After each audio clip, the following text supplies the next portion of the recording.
చాలామంది అనుకుంటూ ఉంటారు.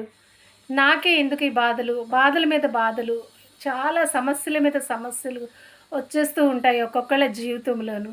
ఆ సమస్యలు చూసి మనము ఏడుస్తూ కూర్చుంటే మనల్నొచ్చి ఓదార్చేవాళ్ళు ఎవ్వరు ఉండరు.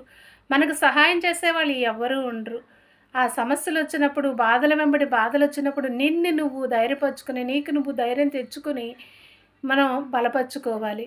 అప్పుడే మనం నిలబడినట్టయితే మన సమస్య మనల్ని చూసి పారిపోతుంది. అంతేకాదు చూడండి, మట్టితో పోరాడినప్పుడే కదా విత్తనం మొలకెత్తుతుంది.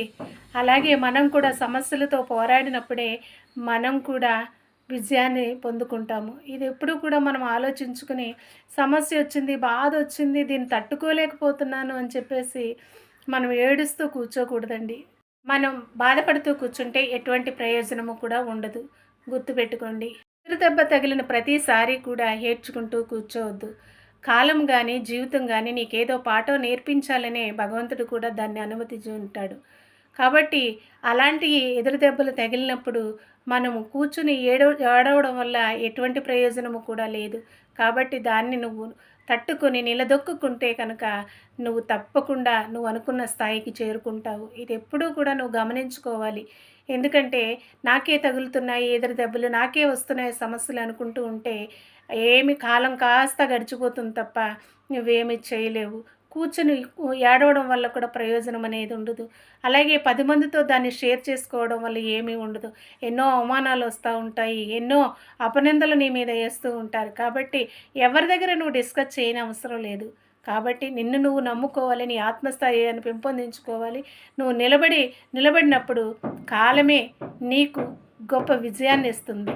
గుర్తుపెట్టుకోవాలి మిత్రమా. అనవసరమైనటువంటి వ్యక్తులతో నువ్వు ఆర్గ్యుమెంట్లు చేసి వారి మాటలు వింటూ లేదా వారికి పదే పదే సమాధానాలు చెప్తూ ఉంటే నీ సమయం కాస్త గడిచిపోతుంది. కాబట్టి నువ్వు వాటికి దూరంగా ఉంటే నువ్వు ఏకాంతంగా ఉన్నప్పుడు ప్రకాశవంతమైనటువంటి జ్యోతి వలె ప్రకాశిస్తావు నువ్వు. ఎలా అంటే సూర్యుని వలె నువ్వు ప్రకాశిస్తావు, నక్షత్రాల వలె ప్రకాశిస్తావు. ఇది ఎప్పుడు కూడా నువ్వు గుర్తుపెట్టుకోవాలి. అంతేగాని అనవసరమైన అన్నెసెసరీ టాపిక్స్ ఎక్కువగా డిస్కస్ చేసి నీ కాలాన్ని, సమయాన్ని కూడా వృధా చేసుకోవద్దు. ఒక్క మాట అయితే చెప్పనా, మీ పని మీరు చేసుకుంటూ వెళ్ళిపోతున్నప్పుడు, మీ పనిలో మీరు నిమగ్నులై ఏకాగ్రత కలిగి పని చేసుకుంటూ ఉన్నప్పుడు మీకు మీ జీవితంలో చాలామంది కూడా శత్రువులు కనిపిస్తూ ఉంటారు.